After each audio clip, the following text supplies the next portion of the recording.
Everyone, நான் உங்க சிவா. இந்த வீடியோல நம்ம என்ன பார்க்க போறோம் அப்படின்னா, அக்கப்போடு போட்டுக்கிட்டு இருக்கு அந்த படத்தை பத்தின தகவல்கள். இப்ப இந்த இளையராஜா சாரோட இஷ்யூ இதை பத்தி எல்லாம் பேசலாம் அப்படின்ட்டு ஒரு ஐடியா இருக்கிறதுனால கொஞ்சம் நாய்ஸா இருக்கு. இதனால வேற எங்கேயுமே வீடியோ எடுக்க முடியல. கடந்த 2 வாரமா வந்து நான் எந்த விதமான வீடியோவுமே எடுக்கல. அதுக்கு முன்னாடி எடுத்த வீடியோக்களை தான் நான் இந்த 2 வாரமா போட்டுக்கிட்டு இருந்தேன். போன வாரம் எனக்கு உடம்பு சரியில்லை அப்படிங்கிறதுனால எந்த வீடியோவுமே வந்து நான் எடுக்கல. படமும் வந்து குட் பேட் அக்லி படமும் வந்து பார்க்க முடியல போன வாரம். இங்க எப்படி அப்படின்னா, வெள்ளிக்கிழமை தான் தமிழ் படங்கள் பார்க்கலாம், அல்லது வியாழக்கிழமை நைட்டு பார்க்கலாம். போன வாரம் என்னால பார்க்க முடியல, இந்த வாரம் பார்த்தேன். படம் வந்து ரொம்ப அருமையா இருக்கு. சரி, அதை பத்தி பேசலாம் அப்படின்ட்டு ஒரு ஐடியா, அதுதான் இந்த வீடியோ வந்து நான் மேக் பண்ணியிருக்கேன். இப்போ வாங்க வீடியோக்குள்ள போகலாம்.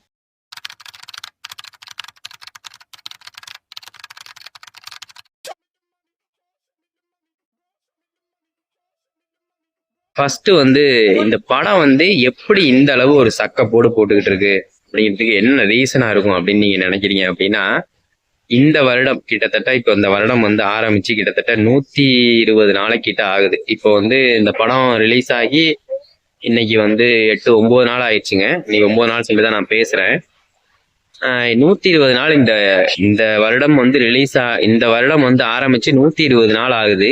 120 நாள்ல இந்த அளவுக்கு ஒரு சந்தோஷமா ஒரு என்ஜாயபிளா போய் ஒரு படத்தை வந்து பார்த்தோமா அப்படின்னா இல்லை அப்படின்னு தான் சொல்லணும். மதகஜ ராஜா பார்த்தோம், பட் ஆனா இந்த அளவுக்கு ஒரு இதை வந்து நம்ம பார்க்கல. மதகஜ ராஜாவிலையுமே நம்ம இதை தான் சொல்லியிருந்தோம், ஒரு கலகலப்பான ஒரு படத்தை வந்து நம்ம மிஸ் பண்றோம். அதனாலதான் இந்த படம் வந்து லேட்டா ரிலீஸ் ஆனாலும் இந்த அளவு சக்கப்போடு போடுது அப்படின்னு நம்ம சொல்லியிருந்தோம் ரிவ்யூலயே. ஆனா வந்து இந்த படம் வந்து ஒரு எல்லாத்தையும் தாண்டி வேற ஒரு விதமான ஒரு படமா இருக்கு அப்படிங்கிறதுதான் காரணம். என்ன விஷயம் அப்படின்னா, நம்ம வந்து எல்லாருமே வந்து ஒர்க் பண்ணிட்டு இருக்கோங்க. சில பேர் வந்து விவசாய வேலை பார்ப்பாங்க. அது இல்லாம நம்ம எல்லாருமே மேஜரா வந்து 9 to 6 ஆஃபீஸ் போறவங்க, இந்த மாதிரி உள்ளவங்க தான் அந்த தியேட்டர்ல போய் படம் பார்க்குறவங்க. விவசாய வேலை பார்க்குறவங்க எல்லாம் தியேட்டர்ல போய் படம் பார்க்கறது இல்லையா அப்படின்னா இல்லை அப்படிங்கிறது தான் 100% உண்மையான ஒரு விஷயம். அவங்கெல்லாம் ஏதாவது டிவிகள்ல பார்ப்பாங்க, இல்லை ஏதோ ஒரு வகையில படங்கள் வர ஆரம்பிச்சிருச்சு இல்லையா இப்ப எல்லாம். அந்த மாதிரி எல்லாம் பார்ப்பாங்க தான், அவங்க இல்லைன்னா சொல்ல முடியாதுங்க. இந்த மாதிரி சூழ்நிலையில வந்து இந்த ஆபீஸ் போறவங்க, இந்த காலேஜ் போறவங்க, இவங்க தான் போய் அந்த படம்லாம் தியேட்டர்ல பாக்குறவங்க. இந்த மாதிரி ஒரு சூழ்நிலையில வந்து 9 to 6 வந்து வேலைக்கு போறவங்க ஒரு ப்ரெஷரா அப்படியே ஒரு கண்டினியூவா வேலைக்கு போயிட்டு இருப்பாங்க. அவங்களுக்கு வந்து லீவு அப்படின்னு பாத்தீங்கன்னா ஞாயிற்றுக்கிழமை தான். அதாவது இங்க வந்து லீவ் வந்து வெள்ளிக்கிழமை, ஒரு நாள் வாரத்தில் ஒரு நாள்.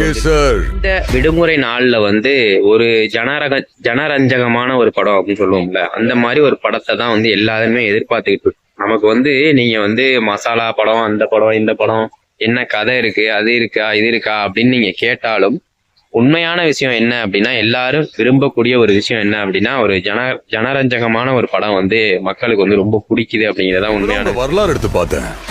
நீ பெரிய வில்லன்னு கேள்விப்பட்ட. எதுக்கு நான் இதை வந்து சொல்றேன் அப்படின்னா, இப்ப வந்து நான் இப்ப வேலைக்கு போயிட்டு இருக்கேன். ஒரு ப்ரெஷரான ஒரு சுச்சுவேஷன்ல அப்படியே வேலை பார்த்துக்கிட்டே இருக்கேன் கண்டினியூவா. ஒரு நாள் லீவ் விடுறாங்க, அந்த லீவ்ல போய் ஏதோ ஒரு படத்தை பார்க்கலாம் அப்படின்னா, விடாமுயற்சி மாதிரி போய் ஒரு படத்தை போய் பாக்குறேன் அப்படின்னு வச்சுக்கிறேன். ஆக்சுவலா விடாமுயற்சி வந்து எனக்கு பிடிச்சிருந்துச்சு. பட் எந்த அளவுக்கு பிடிச்சிருந்துச்சு, ஜிபியோட விடாமுயற்சி பிடிச்சிருக்கா அப்படின்னா இல்ல. ஏன்னா இது வந்து கடந்து கொண்டாடுற படமா இருக்குல்ல, அங்க வந்து நம்ம அதை தான் நம்ம வந்து எதிர்பார்த்துக்கிட்டு இருக்கோம். ஆக்சுவலா நான் என்ன சொல்ல வரேன் அப்படின்னா, நம்ம விடாமுயற்சி படம் வந்து நம்மளோட வாழ்க்கையே பிரதிபலிக்கிற மாதிரி ஒரு படம். அதை தான் நம்ம வாழ்ந்துகிட்டு இருக்கோமே, அதை போய் நம்ம ஏன் தனியா பார்க்கணும் அப்படிங்கிறது. ஜிபியு அப்படிங்கிறது வந்து நம்ம செய்யணும், நம்ம சில விஷயங்கள் நம்ம இப்படி இருந்தா நல்லா இருக்கும்ல, இந்த மாதிரி நம்ம சண்டை போட்டா நல்லா இருக்கும்ல, இந்த மாதிரி நம்ம ஒரு பயங்கரமான ஒரு ஆளா இருந்தா நல்லா இருக்கும்ல அப்படின்னு நம்ம ஒரு சூப்பர் ஹீரோவா நமக்குள்ள சில விஷயங்கள் யோசிச்சு வச்சிருப்போம்ல. அந்த விஷயங்களை வந்து திரையில பார்க்கும்போது அந்த ரசிகர்களுக்கு கொண்டாட்டம் ஏற்படுதுல்ல, அதுதான் வந்து அப்பையிலேருந்தே ஜெயிச்சுக்கிட்டு இருக்கு. ஈவன் வந்து எம்ஜிஆர் சிவாஜி சார் காலத்திலையும், ரஜினி சார் கமல் சார் காலத்திலையும், அஜித் சார் விஜய் சார் காலத்திலையும், அடுத்த வர்ற ஜென்ரேஷன் காலத்திலையும் அதுதான் வந்து அங்க பாயிண்டா போய் நிக்குது.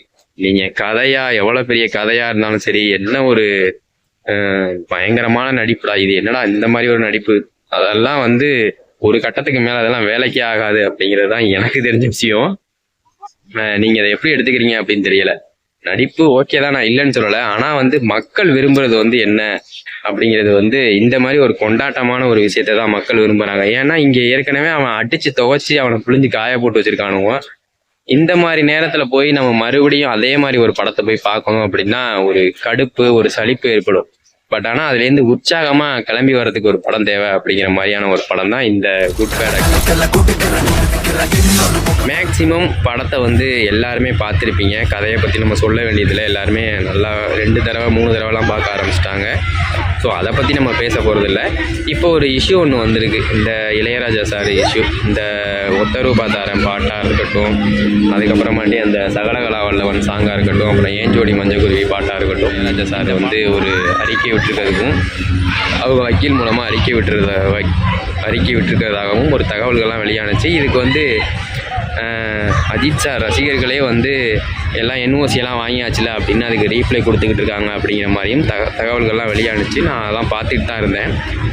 மைத்லி மூவி மேக்கர் சார்பாக இதுக்கு என்ன சொல்கிறாங்க அப்படின்னா, அவங்க வந்து யாருக்கிட்ட பர்மிஷன் வாங்கணுமோ அவங்கள்ட்ட வாங்கியாச்சு. நீங்கள் ஆக்சுவலாக வந்து ஒரு மியூசிக் டைரக்டர், உங்களுக்கு வந்து அந்த நிறுவனம் வந்து சம்பளம் கொடுத்துருச்சு வேண்டியதில்லை அப்படிங்கிற மாதிரி அவங்க ரொம்ப ஸ்ட்ராங்காகவே இருக்காங்க.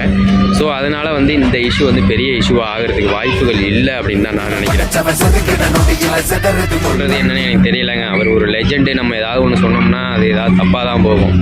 அவர் நிறையா படங்களுக்கு இதே மாதிரி தான் செஞ்சுக்கிட்டு இருக்காரு. நிறையா பேர் வந்து நிறையா தயாரிப்பாளர்கள் வந்து இதை சொல்கிறாங்க. ஒரு பெரிய மனுஷனாக இருக்காப்புல, ஏன் இந்த மாதிரி செய்கிறாப்புல, பரவாயில்ல இருக்கட்டும், ஏதாவது 5 கோடி ரூபா கேட்குறாரா, ஒரு 2 கோடி ரூபாய் கொடுத்துருவோம் அப்படிங்கிற மாதிரி நிறையா பேர் பண்ணுறாங்க. அதுக்காக தான் அவர் இந்த மாதிரி பண்ணிக்கிட்டு இருக்காரு அப்படிங்கிற மாதிரிலாம் நிறையா பேர் சொல்கிறாங்க. நமக்கு அந்த அளவுக்கு சரியான டீட்டெயில்ஸ் வந்து நமக்கு அதை பற்றி தெரியலை. தெரியாமல் இதை பற்றி பேசக்கூடாது. ஸோ அதனால் வந்து இந்த இஷ்யூ வந்து இது ஒரு பெரிய இஷ்யூவாகிறதுக்கு வாய்ப்புகள் இல்லை அப்படிங்கிறது தான் ஒரு விஷயமாக நான் சொல்கிறேன். ஏன் அப்படின்னா, இப்போ ஒருத்தவங்கள்ட்ட இப்போ உதாரணத்துக்கு இப்போ ஒரு 2 மாம்பழம் ஒருத்தன் விற்றுக்கிட்டு இருக்கான் அப்படின்னு வச்சுங்களேன். அதை யாரோ ஒரு விவசாயிகிட்டேருந்து வாங்கியிருப்பான். அந்த 2 மாம்பழத்தையும் அந்த விவசாயிகிட்டேருந்து 5 ரூபாய்க்கு வாங்கிட்டான். அவன் அதை 10 ரூபாய்க்கும் விற்கலாம், 100 ரூபாய்க்கும் விற்கலாம். அது அவனோட விருப்பம் இல்லையா? இதை நீ 100 ரூபாய்க்கு விற்றதுக்கப்புறம் அந்த மாம்பழத்தை வந்து திங்கிறதுக்காக நீங்கள் போய் அந்த விவசாயத்தை போய் கேட்பீங்களா? சொல்லுங்கள், கேட்க மாட்டீங்கல்ல. உங்கள் மாம்பழம் தானே, நான் தின்னுக்கவா அப்படின்னு. நீங்கள் தான் காசு கொடுத்து வாங்கிட்டீங்களே, அதுக்கப்புறம் ஏன் அந்த விவசாயிகிட்ட போய் கேட்கணும்? அந்த மாதிரி தான் இங்கே நடக்கிற பிரச்சனை. இது வந்து அடிக்கடி நடந்துக்கிட்டே இருக்குது. ஒவ்வொரு முறையும் வந்து பழைய படங்களை வந்து யூஸ் பண்ணும்போது இந்த மாதிரி ஒரு நிகழ்வு வந்து நடந்துக்கிட்டே இருக்குது. இது வந்து ப்ரொடியூசர் கவுன்சிலில் இல்லை மியூசிக் டைரக்டர் அவங்களுக்கு ஏதாவது ஒரு கவுன்சில் இருந்துச்சு அப்படின்னா இதுக்கெல்லாம் வந்து ஒரு தீர்வுகளை வந்து சீக்கிரமே கொண்டு வர்றது வந்து நல்லது. அது மாதிரிலாம் இல்லாமல் இந்த மாதிரி விஷயங்களுக்கு தீர்வுகளை வந்து கொண்டு வரலாம். இந்த மாதிரி அடிக்கடி இந்த மாதிரி இஷ்யூலாம் வராமல் இருக்கிறதுக்கு சில தீர்வுகளை வந்து கொண்டு வரலாம். அது சீக்கிரம் கொண்டு வந்துடுவாங்க அப்படின்னு நினைக்கிறேன். ஏன்னா வந்து நிறையா பேர் வந்து இதை சொல்லிகிட்டு இருக்காங்க, இந்த மாதிரி ஒரு விஷயத்தை வந்து நடக்குது, இதை வந்து கொண்டு வாங்க அப்படிங்கிறதுனால. ஓகே, அவ்வளோதான். இந்த வீடியோ வந்து பிடிச்சிருந்துச்சு அப்படின்னா லைக் பண்ணுங்கள், ஷேர் பண்ணி விடுங்க, சப்ஸ்கிரைப் பண்ணி விடுங்க. அவ்வளோதாங்க. Thank you so much.